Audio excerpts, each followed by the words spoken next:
భద్రాద్రి కొత్తగూడెం జిల్లా మణుగూరికి private programme కి వచ్చి అనంతరం GV royal function hall press meet లోని మోడీపై నిప్పులు చెరిగిన సీతక్క దేశం బాగుపడాలంటే రాహుల్ గాంధీ ప్రధాని కావాలి. 70 ఏళ్ల చరిత్ర కాంగ్రెస్ పార్టీకే ఉంది, ఏ ఇతర పార్టీలకు లేదు. స్వాతంత్ర్యం తెచ్చిందే కాంగ్రెస్, అది మరవకండి.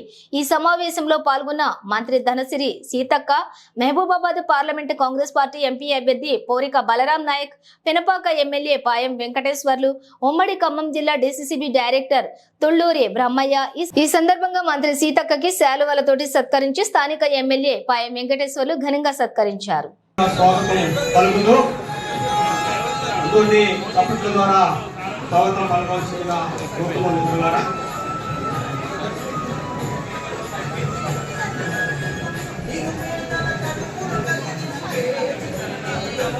వారిని వేదిక మీదకి రావాల్సిందిగా కోరుతున్నాను. అదేవిధంగా పినపాక శాసనసభ్యులు పాయం వెంకటేశ్వర గారు కూడా మంత్రివర్యుల్ని మన స్థానిక ఎమ్మెల్యే కాంగ్రెస్ పార్టీ నాయకులందరూ కూడా సన్మానిస్తారు. గట్టిగా అందరూ సపోర్ట్ పెట్టవలసిందిగా కోరుతున్నాం.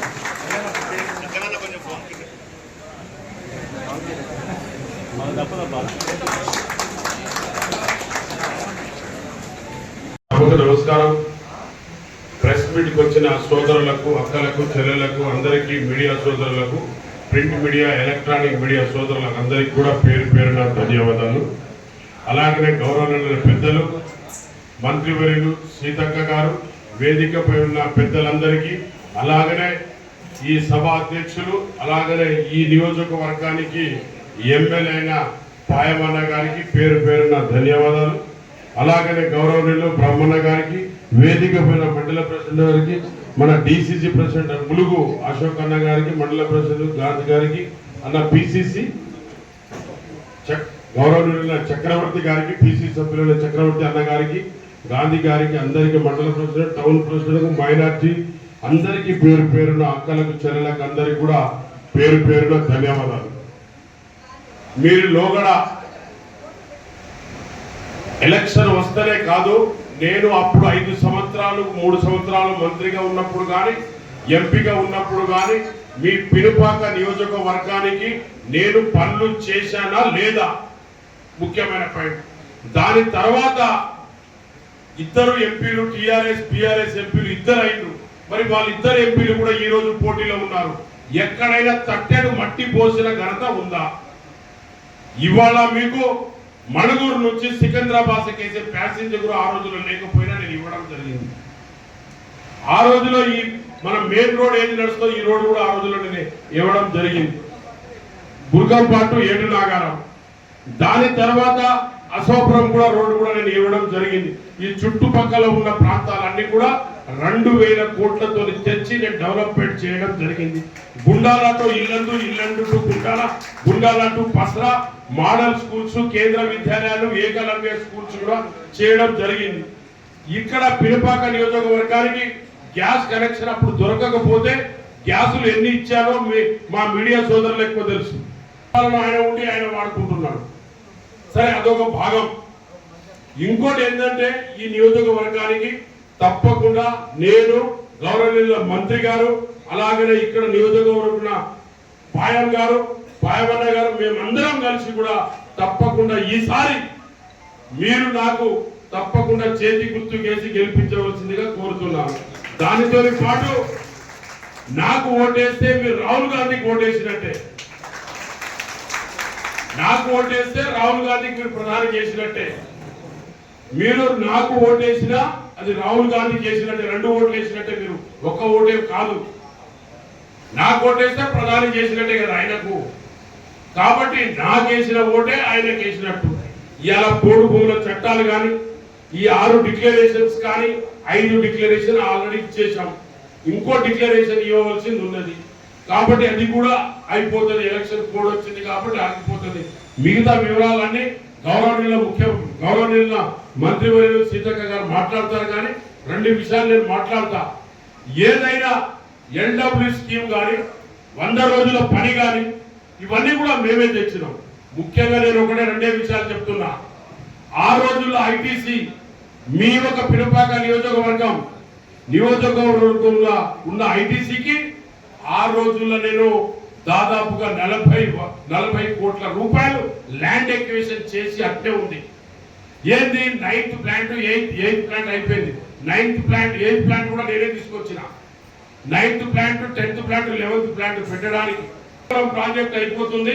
దాని పీరియడ్ కూడా మనము ఇప్పుడు దానికి మీరు ఇక్కడ ఏమంటారో నాకు తెలియదు, కానీ దానికి మలేషియాలో పెట్టినట్టు అయితే టూరిజం ప్లేస్ అవుతుందని దానికి కూడా టూరిజం మినిస్టర్ తోని అప్పుడు చిరంజీవి గారు ఉండే ఇండిపెండెంట్ ఉండే ₹1 కోటి శాంక్షన్ చేసి కూడా అట్టే పెట్టించడం ఉన్నది. ఎందుకంటే దానికి ఇట్లా పోవాలి, మనం పాపికొండ చూడాలని దాని మీద పోవాలి, చూసుకుంటూ రావాలి, దిగవలసిన అవసరం లేదు. అలాంటి టూరిజం కూడా చేసిన. మోడిగుంట వాగు అది కూడా చేసిన. ఇవన్నీ కూడా నేను నా హయాంలో చేసిందే. కొత్త ప్రాజెక్టులు మీకు ఐటీసీలో కావాలన్నా, ఎంప్లాయ్మెంట్ దక్కాలన్నా, ఇక్కడ ఇంకా వేరే ఏదైనా కానీ మీ ప్రాజెక్టులు కావాలంటే, ఎంప్లాయ్మెంట్ రావాలంటే డెఫినెట్ గా మీరు రాహుల్ గాంధీ గారి నాయకత్వాన్ని మనం ఒప్పుకోవాల్సిందే. ఆ రోజు స్వతంత్రం వచ్చినప్పుడు వాళ్ళ రాహుల్ గాంధీ గారి గ్రాండ్ మదర్ కానివ్వండి, రాజీవ్ గాంధీ గారిని దేశానికి అనిపించింది. మరి మోడీ గారు 3 సంవత్సరాలు ముఖ్యమంత్రిగా ఉన్నారు, 5-10 సంవత్సరాలు ప్రధానిగా ఉన్నారు. ఈ దేశానికి ఏం చేశారండి? ఆ జీఎస్టీ గురించి అన్నిటి గురించి మా అక్కయ్య చెప్తుంది. తప్పకుండా మంత్రి గారు అన్ని వివరాలు మంత్రి గారు చెప్తారు. కొన్ని విషయాలే చెప్తున్నా. తప్పకుండా మీరు కాంగ్రెస్ పార్టీని మీద నమ్మకం ఉంచి రేవంత్ రెడ్డి గారి నాయకత్వం, క్యాబినెట్ లో ఉన్న మంత్రుల నాయకత్వం మీద నమ్మకం ఉంచి మీరు నమ్మింది 100 రోజులే. ఇంకా 4 సంవత్సరాలు చిల్లర ఉంది. వాళ్ళ అప్పుల పాలు చేసి ఇలా 1వ తారీఖు మనం శాలరీ ఇస్తున్నామంటే హాస్పిటల్లో పనిచేసే వాళ్ళకు, రెవెన్యూ డిపార్ట్మెంట్ లో పనిచేసే వాళ్ళకు, ఫారెస్ట్ డిపార్ట్మెంట్ లో పనిచేసే వాళ్ళకు, వీళ్ళందరికీ కూడా టీచర్లు కానీ, లెక్చరర్స్ కానీ, పిల్లలకు ఉపాధ్యాయ పాఠశాలకు చెప్పేటోళ్లకు జీతాలు ఇవ్వకపోతే వాళ్ళ బడులన్నీ ఆగిపోతాయి, హాస్పిటల్స్ ఆగిపోతాయి. కాబట్టి 1వ తారీఖు నాడే పేమెంట్ చేయిస్తున్నారు. ఎవరు? రేవంత్ రెడ్డి గారి నాయకత్వంలో బంద్ అయినాయి అంటే ప్రజలు ఆగస్టులోనే బంద్ అయినాయి. నువ్వు వస్తున్న వారి పాపం కలిగించిపోయినవారు నాకు ఒక అర్థం, కానీ ఇంకేం వేరే విషయం లేదు. మరి అలాంటి వాళ్ళు ఏదేదో మాట్లాడుతున్నారు. కాబట్టి దయచేసి మీ అమూల్యమైన ఓటు నాకేసినట్టయితే మీరు రాహుల్ గాంధీ కేసినట్టే. ఈ రాహుల్ గాంధీ స్వతంత్రం తెచ్చినప్పటి నుంచి వాళ్ళ జీవితాలనే, వాళ్ళ ఇద్దరు కుటుంబంలో ఇద్దరు వాళ్ళ ప్రాణాలు అర్పించిన కుటుంబం, వాళ్ళ 5-10 సంవత్సరాలు చేస్తున్న మోడీ గారు ఏం చేయలేదు. జీఎస్టీ చేశారు, నోట్ల మార్పిడి చేశారు, అన్ని చేశారు. మరి 15 లక్షల రూపాయలు ఇస్తానన్నాడు, మరి ఇచ్చిండా? కాబట్టి ఇవన్నీ కూడా యూత్ ఎంప్లాయ్మెంట్ అన్ని ప్రైవేట్ అవన్నీ కూడా మన అక్కయ్య గారు చెప్తారు, మీరు వినండి. కాబట్టి మీ అందరికీ కూడా పాదాభి నమస్కారాలు. మీ అమూల్యమైన ఓటు కాంగ్రెస్ పార్టీ చేతి గుర్తుకు నాకేసి గెలిపిస్తారని నాకెంతో నమ్మకం ఉంది. ఎందుకంటే నేను లోగడ పనిచేసినా, మీతో ప్రేమగా ఉన్నా, మీ మీద నాకు పూర్తిగా విశ్వాసం ఉన్నది. ప్రభుత్వం అన్ని వర్గాల ప్రజలకు మేలు చేయాలని చెప్పేసి, న్యాయం చేయాలని చెప్పేసి, ఒక మంచి పాలన అందించాలా, అట్టడుగులో ఉన్నటువంటి పేద ప్రజలకు కూడా న్యాయం చేయాలనే ఆలోచనతో ఇవాళ మన కాంగ్రెస్ పార్టీ ప్రభుత్వం ముందుకు పోతా ఉంది. ఇవాళ మన ప్రభుత్వం తీసుకెళ్లే కార్యక్రమాలన్నింటినీ కూడా మనందరం కూడా సైనికులుగా గ్రామాల్లోకి తీసుకెళ్లి మన ప్రభుత్వానికి మంచి పేరు వచ్చే విధంగా మనమందరం, మన కార్యకర్తలు, నాయకులు మనందరం కూడా కలిసికట్టుగా పనిచేసి రాబోయే రోజుల్లో ఏ ఎన్నికలు జరిగినా, మరి మీ అందరికీ తెలుసు పినపాక నియోజకవర్గం అంటేనే కాంగ్రెస్ అడ్డా. మరి మొన్న ఎన్నికల్లో రుజువైంది, గతంలో ఎన్నికల్లో రుజువైంది. ఇది చరిత్ర, నేను చెప్తున్న మాట కాదు. కాబట్టి మరి మే నెల 13వ తారీఖు జరిగినటువంటి పార్లమెంట్ ఎన్నికల్లో మన మహబూబాబాద్ పార్లమెంట్ అభ్యర్థిగా మరి అనుభవం ఉంది. గతంలో ఎంపీగా గెలిచి కేంద్ర మంత్రి అయినారు. మరి శ్రీ కోరిక బలరాం నాయక్ గారు మన కాంగ్రెస్ పార్టీ అభ్యర్థిగా బరిలో నిలబడ్డారు. మొన్ననే మీటింగ్ కూడా జరుపుకున్నాం ఇక్కడ. బలరాం నాయక్ అన్నగారు గురించి మీకు తెలియదు కాదు. స్వామిలో చక్కగా మాట్లాడే మనస్తత్వం ఉన్నటువంటి వ్యక్తి బలరాం నాయక్ గారిని మన కాంగ్రెస్ పార్టీ అభ్యర్థిగా ప్రకటించింది. బలరాం నాయక్ అన్న గారిని మన పార్టీని పినపాక నియోజకవర్గంలో మహిబాద్ స్థానంలో మరి ఎంపీగా గెలిపించి మరి దేశంలో మన రాహుల్ గాంధీ గారు ప్రధానమంత్రి అయ్యేదాని కోసం మనందరం కలిసికట్టుగా ఈ ఎన్నికల్లో, అసెంబ్లీ ఎన్నికలు ఏ రకంగా పనిచేసినామో ఈ ఎన్నికల్లో మరి అదే విధంగా పనిచేసి మెజార్టీ మరింత పెరిగే విధంగా మనం పనిచేస్తూ మంచి మెజార్టీని ఇవ్వాలని నేను మీ అందరికీ విజ్ఞప్తి చేస్తా ఉన్నా. అదే సందర్భంలో బీఆర్ఎస్ మరి గతంలో ఉన్నట్టు ఎంపీ ₹1 కూడా ఇవ్వలేదు 5 ఏళ్లలో. ఆళ్లపల్లి కానీ, గుండాల కానీ, కరగూడెం కానీ, మనుగూరు కానీ, అశోక్పురం కానీ ఏ మండలాల్లో ₹1 బిల్లు ఇవ్వలేదు ఎంపీ నిధులు. మరి ఎంత దుర్మార్గం మీరు ఆలోచించండి. అభివృద్ధి చేయలేదు, ఇక్కడ గెలిచిన ఎంపీ కనపడలేదు, మొన్న ఎన్నికలు వచ్చినాయని చెప్పేసి లక్ష్మీపురం గ్రామంలో గోడారికి కొబ్బరిగా పెట్టారు. ఏరే మండలి ₹1 బిల్లు కూడా ఖర్చు పెట్టాల. అటువంటి ఎంపీని అటువంటి పార్టీని గెలిపిస్తే మన అభివృద్ధి ముందుకు పోతో ఎరిగిపోతో మీరందరూ కూడా గ్రామాల్లో జనాలకు చెప్పాలని మనస్ఫూర్తిగా కోరుకుంటూ మరి ఇవాళ మన మంత్రి గారికి చాలా ప్రోగ్రామ్స్ ఉంది ఇంకా ములుగు జిల్లాలో కూడా. మరి ఆ సందర్భంలో ప్రెస్ మీట్కి వచ్చినటువంటి సందర్భంలో మన గౌరవనీయులు మన మంత్రివర్యులు శ్రీమతి దర్శరి అనసూయ సీతక్క గారికి అభినందనలు ధన్యవాదాలు తెలియజేస్తూ ఈ ప్రెస్ మీట్ లో మాట్లాడవలసిందిగా మనందరి తరఫున పెరుబాక నియోజకవర్గం తరఫున నేను విజ్ఞప్తి చేస్తూ ముగిస్తా ఉన్నాను. Thank you. మరి పినపాక నియోజకవర్గంలోని మనుగూరు కేంద్రంగా నిర్వహిస్తున్నటువంటి ముఖ్య కార్యకర్తల సమావేశం, ముఖ్యంగా హాజరైనటువంటి పత్రికా మీడియా సోదరులు, అదేవిధంగా ఆ సోదరుడు స్థానిక ఎమ్మెల్యే పాయం వెంకటేశ్వర్లు గారు, పెద్దలు సోదరుడు మాజీ కేంద్ర మంత్రి నేటి మహబూబాద్ పార్లమెంట్ అభ్యర్థి బలరాం నాయక్ గారు, బ్రహ్మణ గారు, అదేవిధంగా సోదరుడు నాగేశ్వరరావు గారు, కేశవరెడ్డి గారు, అశోక్ గారు, సోదరులకు ఈ కార్యక్రమంలో హాజరైనటువంటి మండల నాయకులకు, జిల్లా నాయకులకు, నియోజకవర్గ నాయకులకు అందరికీ పేరు పేరున హృదయపూర్వక నమస్కారాలు, ధన్యవాదాలు తెలియజేస్తా ఉన్నాం.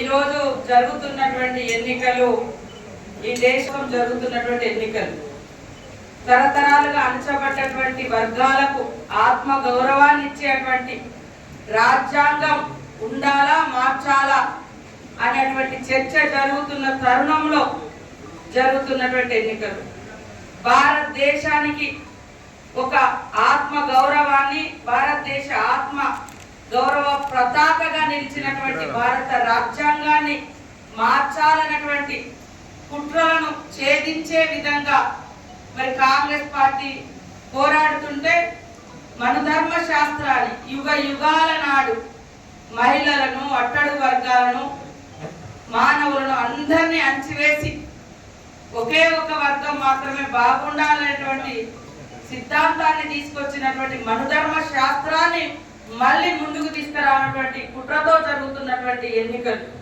కాబట్టి ఈరోజు దేశ ప్రజలు, రాష్ట్ర ప్రజలు ఆలోచించాలి. భారత రాజ్యాంగాన్ని మార్చాలనేటువంటి కుట్ర ఇంతకు ముందు కేసీఆర్ చేసిండు, ఇప్పుడు మోడీ గారు అదే పనిగా పెట్టుకున్నాడు. భారత రాజ్యాంగంలో ప్రతి ఒక్క హక్కు, ప్రతి మనిషి భారతీయులం అనుకునే ప్రతి ఒక్కరి హక్కులను అలా రక్షించబడ్డది. అయినా ఎందుకు ఇంత కుట్ర అనేది మన ప్రజలు కూడా ఆలోచించాలి. అదే కాకుండా ఈరోజు కాంగ్రెస్ ప్రభుత్వం ఈ దేశానికి స్వతంత్రం తెచ్చే నాడు ఈ దేశం యొక్క పరిస్థితి అత్యంత దారుణంగా ఉండే. అలాంటి పరిస్థితి నుంచి ఈ స్థాయికి తీసుకొస్తే ఈరోజు మోడీ గారు కాంగ్రెస్ పార్టీ దేశానికి 70 సాల్ మే క్యా కియా అని మాట్లాడుతున్నాడు. అయ్యా నేను